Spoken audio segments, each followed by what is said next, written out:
Crystal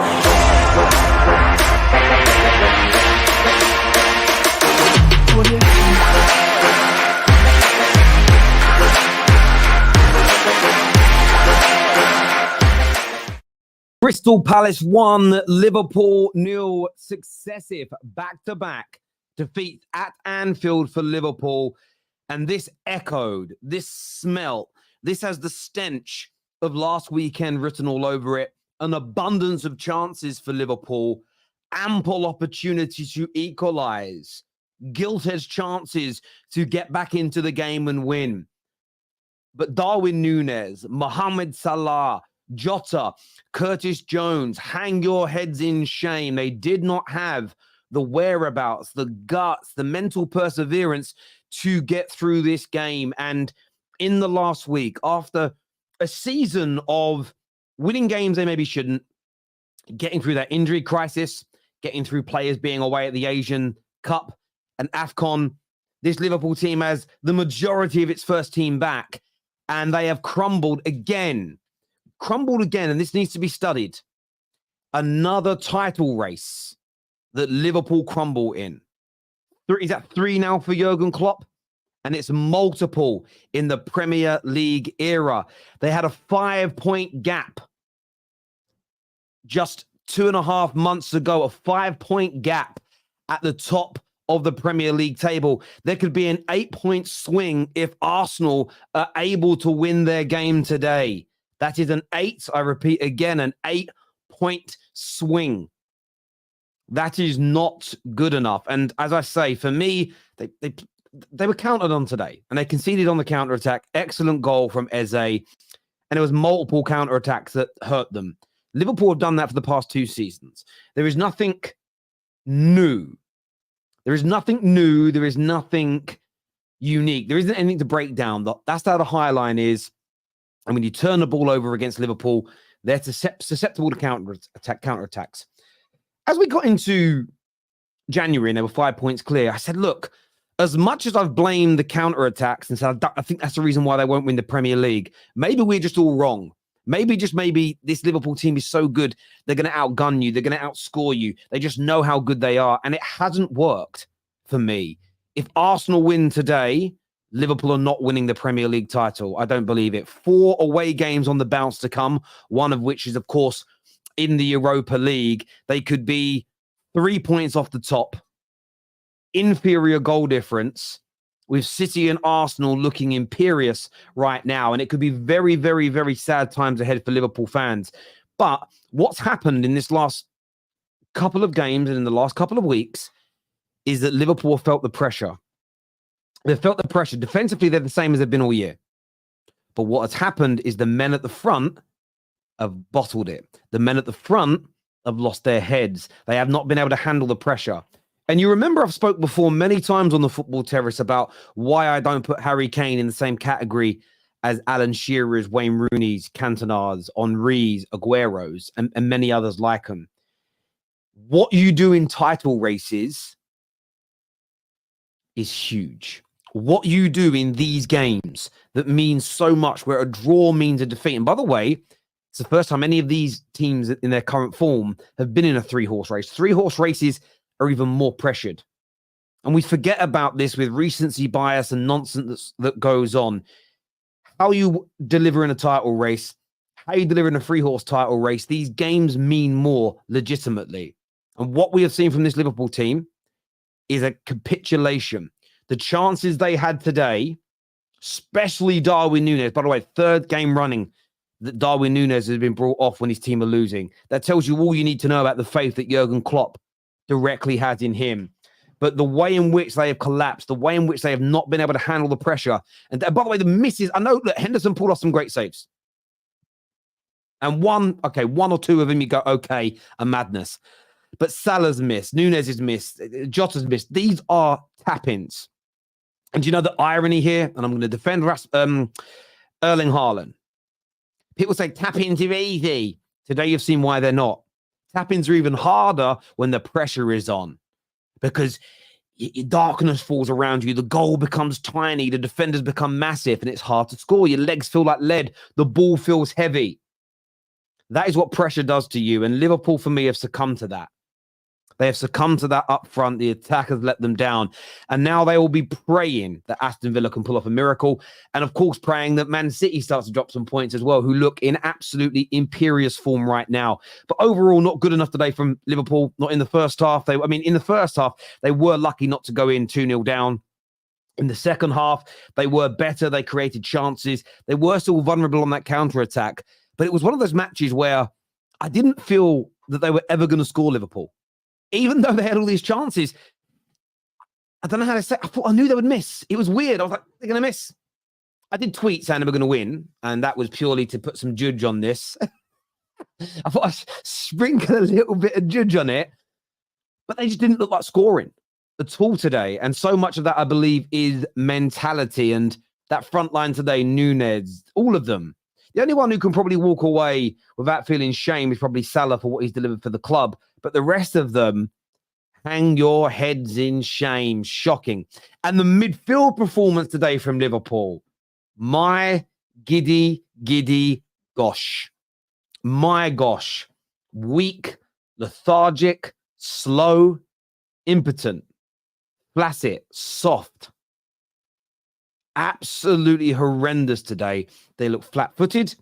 They looked like they'd lost their head. This didn't look like a Liverpool team, especially large parts of that first half. It got better as the game went on, but also Palace were getting tired and Palace were getting deeper. But it was one of the worst midfield performances I've seen from Liverpool in many a season. And to drop it now, at this stage of the season, where there's little time to recover, is absolutely crazy. Absolutely crazy. It really is. And as I said earlier on, this is in a title race. Every time Liverpool in my lifetime, or at least in the Premier League era, have been in a title race, they crumble. There's something about that. There needs to be a study into it. 3 times now under Jurgen Klopp that they've been in a title race and they've just not had the ability to win it. This one will hurt the most, though, because they were 5 points clear and they threw it away. Obviously, there was the one a few years back where I think they were 5 to 8 points clear then, and they threw that one away. So they've had 2, they've had a big lead in January and it hasn't come off for them. They will be gutted. Some super chats here. 5-point gap with a City game in hand. Be honest, it was a 5-point gap. It's a 5-point gap, and I'll tell you why it's a 5-point gap. City had to win their game in hand. There's no guarantees they do that. And Arsenal, if they win today, go 3 points ahead of you. It's an 8-point swing. That is what I was referring to. Arsenal are the favourites to beat Villa at home. I think they will beat Villa at home, and that'll be an 8-point swing from a team you were 5 points in front of. So yes, you had a 5-point gap. You actually had a 5-point gap. It existed. It was there. Bottlers Klopp flopped is what Ab says here. Palace Gaff got it. Palace got it spot on today. Yeah, look, Palace were excellent today. And they've got players missing as well, and they've got players that are not, fully fit as well in their team. And they put in an excellent. Lerma's playing at centre back. They're doing a really good job. Really good job. If Liverpool can get 40 million for Mo Salah, they should take it and run. He is beyond finished. Also, thank God Klopp is leaving. Alma in era soon. I assume that's from a Liverpool fan there. We don't have world-class number 9, they said, but who's having problems scoring goals now? Oops, come on, you gooners. A disgrace of a club. Jurgen flop, mate. Salah is done, is what D's got to say. Luke here telling you all, yes, smash the like button, people. Get that hit for us now and make sure you are subscribing. Remember, we are sponsored today by Brickhouse Nutrition. Someone actually said to me earlier today, well, if you eat good and exercise, why do you need Brickhouse Nutrition? And it's a really good challenge, actually. And I'll tell you why you need it. Because you can drink this on the go. And yes, everybody has the ideals and everybody has the want and desire and need to eat healthy all the time. But it can be really difficult. But just one scoop of this into a glass of water per day gives you all the nutrients, micronutrients, vitamins and minerals that your body needs. So even if you have a day where you can't quite cook all the foods you want, you can keep your nutrients levels up with the pure organic foods that sit within Fields of Green. So genuinely, after this show, give it a scan, bookmark the website, go and have a look later. If you use promo code SQUAD, you get a 15% discount courtesy of me and free shipping. But you need to add this to your life. It helps with stress, digestion, keeps your organs good, and your hair. My days. My hair has not been this thick since I was about 21 years of age. So go and check out Brickhouse Nutrition when you get a chance and a moment. Easy running. Well, this is also what's crazy. They a lot of people said they had the easiest running. Now, not when you look at them now, because now City's looks easier, but when you go back 3 or 4 games, people said Liverpool's is the easiest. Scraped over the line really against Sheffield United, embarrassed against Man United, humbled today. And you look at their up-and-coming fixtures now. They go away to Fulham. Well, they go away to Atalanta. I don't think they might win the game. They're not going to go through. Then they go away to Fulham. Tough game. Then they go away to Everton. And the games become harder now.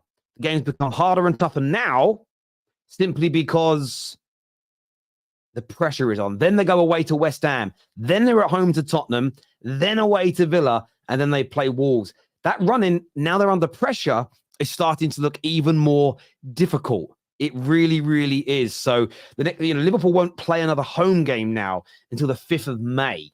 So, yeah, look, it's not great. I can't blame this on Klopp, all on the players. No, I agree. This is the players not handling the pressure. The players have not handled the pressure at all.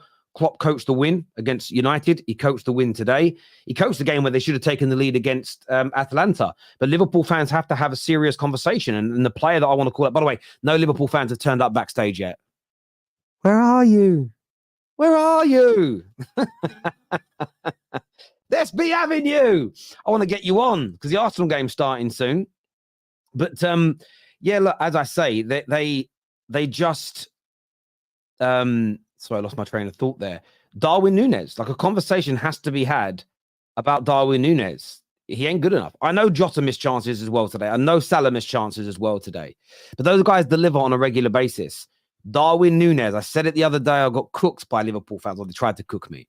They tried to cook me, and I said, look, he is going to keep missing those gilt-edged chances all the time. That is what he is as a player. And it will let you down more often than it's not going to help you. Missing big chances never does. And it's proven it again a few days later. Terry, when you come into the US, no idea at the minute, mate. Very, very busy with work, but I will try and get back out there again. I love the States. I really, really do. Liverpool's downfall sponsored by us. Listen, it is great that United started the downfall. I am very proud of that. Terry, who do you go with, Darwin or Jesus as number 9? I pick Gabriel Jesus because Gabriel Jesus is a better technician and he brings more to the game. They're both not prolific enough, but I would go with Jesus if I only had to choose between the two, because at least he's good with the build-up play. He's a good presser. That is who I'll go with. Ideally, I'd want neither of them. If I needed a goal-scoring number 9, I would pick neither. Mentality monsters, they said. Listen, they've had some great moments, especially in the Champions League, but I'll say it, and I'll say this again. 3 times Jurgen Klopp's men have been in the title race. Twice they've had a 5-point and I believe an 8-point gap back in 2018-19. Each of those 3 title run-ins where they've been in a race, they have failed to win it. This time they had the advantage. This time they had clear blue water between themselves and their rivals, and they have let up. They have let up. It's as simple and it's as straightforward as that. And if you think about it from the middle of March until now, so in a month, pretty much gone out the Europa League, gone out of the FA Cup by Man United, and then dropped points 2 games running against United and Chelsea to maybe drop out of the title race. I wouldn't say they're out the title race yet. You've got to see what Arsenal do today and how they got on in the next few games. But it's looking precarious. And as of now, this moment, they're no longer my favourites. That switches, of course, to Manchester City that are top. And we'll see what happens in the coming days. I'm going to bring the boys out now to have their say. We've got V's backstage for us. We've got Sia. Rack is also backstage as well with Ram. Gentlemen, another disappointing day. Very reminiscent of Thursday night, really. Chances missed, chances caught on the break. Ram, talk to me about how you're feeling right now. I really didn't want to come on. I'm really not feeling well at the moment. But when I heard no one else was coming on, I was like, someone's got to represent. And look, at the end of the day, we said this against United. We said this against Atalanta. Same old story. I can't put any blame on Jurgen Klopp. We had about 5 goal scoring opportunities, genuine goal scoring opportunities where the ball should have been in the back of the net. And we said this before, and I think it's now creeped into the players. That element of doubt in front of goal is now come to pass, and now we have to see what we were seeing. Salah's been poor. Darwin Nunez, oh my. He's a guy that will get your pulse racing. Like, he could do some crazy stuff, but he also could do some really stupid stuff at the same time. And he had opportunities to get where he should have done a lot better. He should have done a lot better. That chance from a corner kick, both corners, put it in either corner. Why are you hitting it straight at the goalkeeper? And look, we just got to take it, you know. I think at the start of the season, when people said that we'll be there, and we will probably drop off after the game week 32. We saw it, but we can't excuse the fact that these guys bottled it. 100% bottled it. They had the chances. They had the chance to actually extend the goal difference, and they failed to do so. And Klopp did all he can. You can't blame the manager anymore. The tactic was we set up well, and we had our chances. If you have chances, that's on the players. And Jurgen Klopp can only do so much. And we just got to move on from this, and we just have to see out the rest of the season, because let's be honest, it's not we can't overturn it. The fact that City are ahead of us now and Arsenal are still yet to play is more or less done. It's done. Rack, how are you feeling about it? I mean, Darwin, I know that Jota and Salah missed big chances too, but Darwin again seemed to have one of those days where it just wouldn't go in for him, but it seems like it's spread across the whole team. Do you think the pressure of this title race is getting to your front line? I don't know about pressure. I think I said this on a show a few weeks ago. Like, people at the end of the season, people will talk about pressure and they'll say, "Okay, yeah, you cracked under the pressure, or you thrived under the pressure," and all you can feel is the only way to really know whether that's the case is really when you're in the moment, because people will look back and then, you know, make a decision based on what's happened without necessarily knowing. I don't think we're necessarily felt the pressure today, but we just weren't good enough. And yeah, we missed some chances, but Crystal Palace missed some gilt-edged chances. Basically, the whole of the first half was pretty much like it was at Selhurst Park. They were by far the better team in the first half. So I'm not going to say it's just about us missing chances. We were second best across the whole pitch, and yeah, okay, maybe we had some chances in the second half, but I don't know. I don't necessarily think it was enough. Yeah, on paper there were enough chances to win the game, but we could very easily have lost the game as well. It's just it's a sad end. It's a sad end to a sad season, unfortunately. Palace wanted more. We can. If there's one team in it, perhaps it may be a bit different. But when we're coming up against two teams, you know, one team may drop points and it might give you a chance. But for both of them to drop points, I very much doubt it. I think, at least as far as the Premier League's concerned, today is season over. And ironically, we have to kind of decide: do we have a bigger chance of the Europa League, and try and overturn that because of how strong Arsenal have been and because of how strong City are. I think that may just be by a small margin our best opportunity of getting another trophy, ironically, but. To be honest, they're both long shots. I hear that, and Sia's here with us, obviously a Liverpool fan as well. Give me your thoughts on your team's performance today. 2 weeks running, dominated the game in terms of chances, but just couldn't get the win. And today, though, losing as well, losing more ground in the title race. What's going through your mind? A lot is going through my mind, bro. Big up to Rek and Ram for showing up. Where the hell do I begin with this? Honestly, the first thought I had before this game was seeing the starting 11. I don't understand how Jurgen Klopp rewards Darwin Nunez for his performance against Atalanta with a fucking start this weekend. I don't understand that. And I criticized this after the Atalanta game. I don't understand the man's blind loyalty towards some players. You can't have a performance like he did against Atalanta and then just start against Crystal Palace on the very next Sunday. I get that Jota just came back from injury, but that can't apply to Jota when it didn't apply to Jones. If Jones was fit enough to start, then obviously Jota can start. You even have Cody Gakpo, as shit as he's been at times, who can start. Like, drop fucking Nunez. The guy is a fucking liability. I am sorry. I tried to give him a chance when he had his little purple patch, but yeah, that is fucking done. And then you have the Japanese Fred in midfield, who Crystal Palace were passing it around as easily as you like, who's another player that I feel has been overhyped to the point where people feel like he's undroppable. And he can't be dropped because we really don't have any options. McAllister can't be used as a number 6 because that's not where we get the best out of him. So honestly, I saw this coming. I've been saying on the group that these kinds of performances are not sustainable. We can't keep conceding first and expect our quality to win out. It does not work. When Manchester United still had Cristiano Ronaldo, I don't remember which season it was, but you guys were still in the Champions League. You guys would go goal down, 2 goals down, but you would come back, and the narrative was consistent. You can't keep this up. Why is it that narrative doesn't apply to Liverpool? It should. We cannot keep up trying to come back from a goal down every single fucking game. It doesn't work. It just doesn't.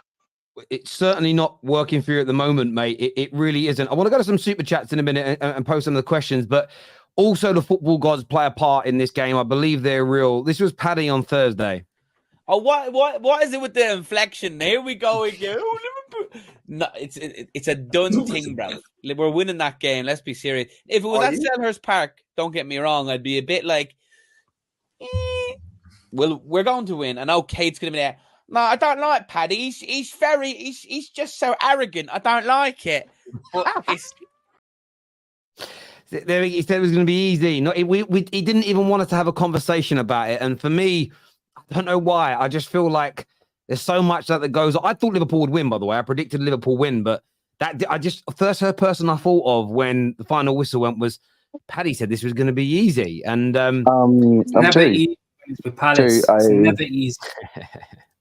I have a question for you, and Rack and Ram can weigh in if they want.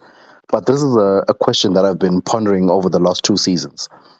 If you guys remember, when we won the league in, I think it was 1920, we were on course to breaking Jose Mourinho's record at Chelsea for conceding the least goals in a season, less than 15. After that season, Jurgen Klopp's previous assistant, Željko Buvac, left the club.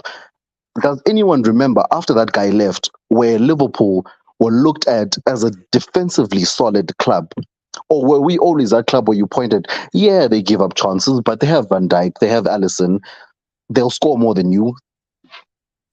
What are your thoughts on that? That's not entirely true, because Željko Buvac left before the Champions League final in 17-18, if I'm not mistaken. So Pep Linders was the assistant manager when we won the Champions League and we won the Premier League. But when you talk about 1920 after 2021, it goes back to the old thing where Michael Edwards was no longer director of football, and there's a lot more people had a lot more reins in terms of transfers. Some of them have been hits, like obviously McAllister, but then there's an asterisk on him because that's more Julian Ward was the guy that brought him forward rather than Jurgen Klopp and Pep Linders. And the rest of them, the likes of Gakpo, Nunez, Szoboszlai, Endo, those were, I would say in the long run, Szoboszlai will probably be a hit, in my opinion. I think he will be. He's just shown enough to say that, look, he could have a future at Liverpool. But Gakpo and Nunez, for me, the jury's out. And Endo is always going to be a 4th choice, 5th choice midfielder. So I'm not really too bothered about him. I knew what he was going to be like. It's like you said, it's the fact that too many people had too much control. And we lost what was so good for us when we were successful. Yeah, and now it's come back to bite us. Yeah. But can I ask a question here? Sorry, because it's like there are lots of what are we talking? What's the point of what we're talking about here? Is there a point to this? I'm just a little bit lost. I'm sorry to say. I mean, I was just about to get to that. My question was: is Jurgen Klopp a good defensive coach? Can he coach a team to defend properly? Yes. I would I say. think I think he I would say can. so. I just think he's choosing to play the way he plays. I think it's. I don't think it's that he doesn't know how to make you a little bit more defensively resolute. You'd only have to drop your high line by about 15 yards, and you wouldn't be in this sort of trouble. As an example, But Terry, it's not just about the high line though, because if you look at Crystal Palace's goal, it was a cutback. If you look at Atalanta's goals, they were crosses into the box where our defenders were already in the I box. understand it, but most of the goals and opportunities you guys concede, it's where you're caught in possession, and it's I call it a counter attack. A lot of people now call it in a transition, and I get an element of that. I thought how you let Eze be so free in the middle, that's more individual players picking up their men and their runners, but I don't necessarily see it looking like Man United, where your team looks all at sea when you lose the ball. You're very, very good at getting back. When you're at your best, you're very good at getting back into shape. You're very good at getting compact. You and City have both been excellent at that, generally speaking, over the last 5, 6, 7 years. So I think he can do it. I just think what's happened is your line is very high, and I think I think players like Van Dijk are just not quite what they were either. I think all these things play a factor. And even when our line was high, the year we won the league, even when our line was high, it played into our advantage. The thing is, back then we had the personnel to be able to play that high line and we had the energy, because as soon as the other team got the ball, we were able to cut it off at source. They weren't really able to play through us. That's why we didn't give up as many opportunities, which is why we didn't give up as many goals. Since then, there's been a deterioration in Fabinho. Obviously, Endo is not a peak Fabinho player. Gini Wijnaldum, who was a disciplined midfielder who could play with the ball, wasn't the most adventurous for Liverpool, although he was a good attacking outlet for the Dutch national team. Arguably, he's only really been replaced by, if you want to call McAllister a Wijnaldum replacement, then I think that's not necessarily that's a fairish comparison. But we've just collectively as a team, in terms of cutting off opportunities, cutting off chances for the other team, we haven't been at that level anymore. And part of that may also be, other defenders have fallen by the wayside. Virgil has come back and has been very good. There's just been a lot of changes. You calling it as well. The midfield you had when you were at your best. So the midfield now isn't as. You might have more technically gifted players potentially, but it isn't as workhorse like. It isn't as strong, and it's easier to penetrate. V's here as a rival. What are you saying, V? Hey, I'm here on a Sunday. I'm just gonna say, your manager expressed that he didn't have the energy to continue on. There's 35 days left before he says farewell to Liverpool. I think there's also a level to also look at the players. And Pep, I got to bring my manager into this. To be relentless and to want to continue to win is difficult to do. And I think what I've been noticing is, yes, you guys have been mentality monsters for a portion when you guys were at your clip. But some of these players, some of the ones that have been here from the very beginning, they don't quite seem to have that energy. Van Dijk was saved. A brilliant save by Robertson on that line, but that would have been a tremendous error that would have followed him like what happened to Gerrard. So I think it's just a matter of the team's not ready for it. You guys are falling off. Terry had you guys as favorites. I had you guys in this title chase as well. You guys have now let City through the window, through the door.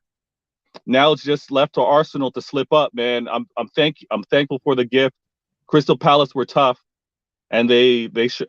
One would argue they should have won by more than that one goal. They're a quality squad. They're a quality team because they made life difficult for City. Thank you for the opportunity, guys. I'm going to try and win this fourth. That's all I want to say on this Sunday. It's funny how you call Van Dijk slip an error, but when the Brentford player slipped, you said it was because of pressure on that City applied onto him. I do like how you phrased that up different.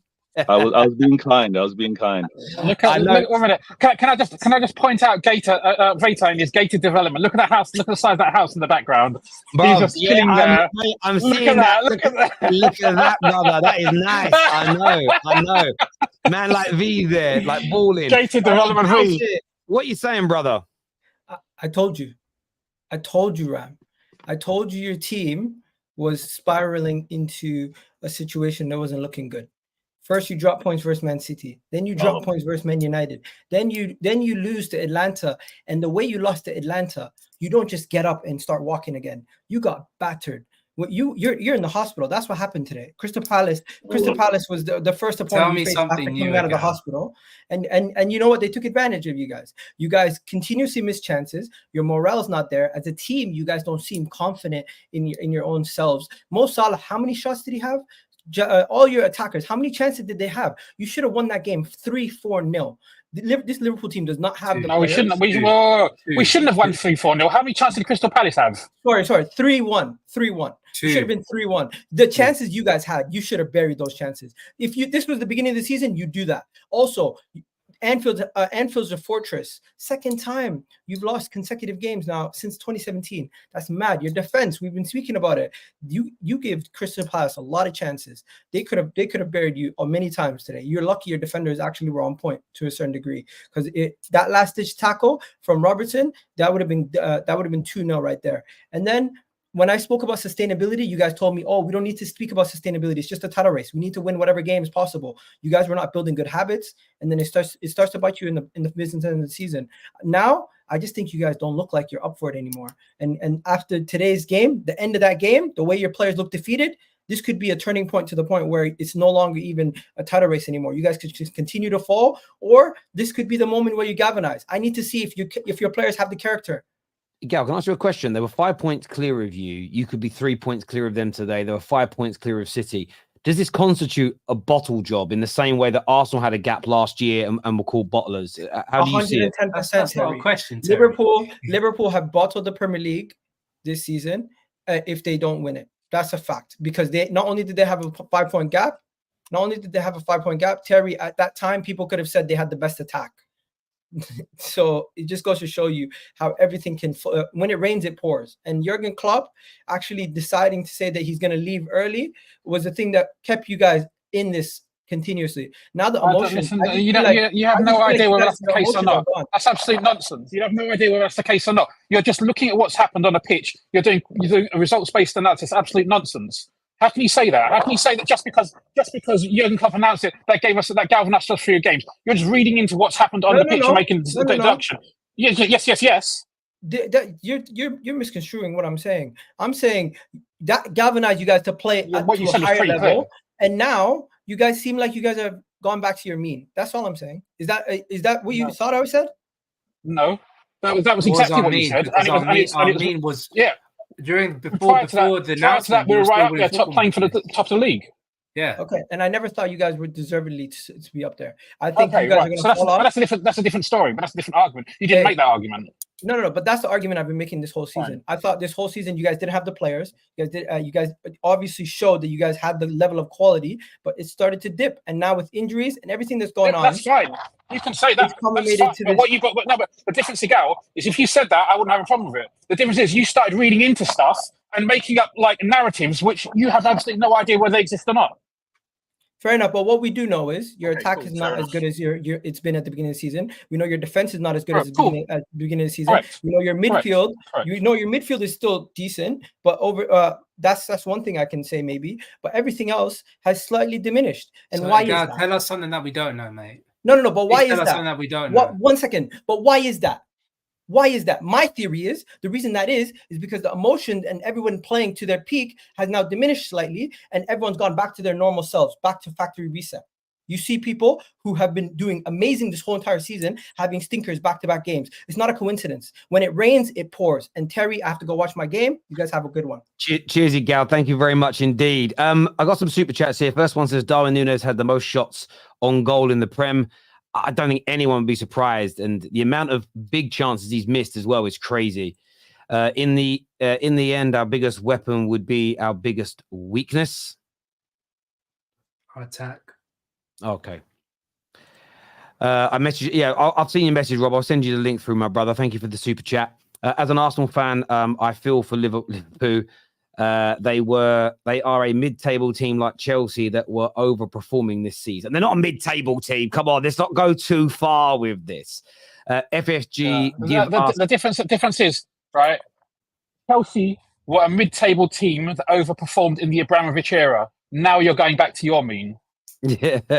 FSG give us shoestring budgets every year. That's not true. Look how much money you spent on Darwin. Look how much money you spent on Szoboszlai. Liverpool they're in the top 3 to 4 spenders in the league. So they do spend money. You just got to spend it right.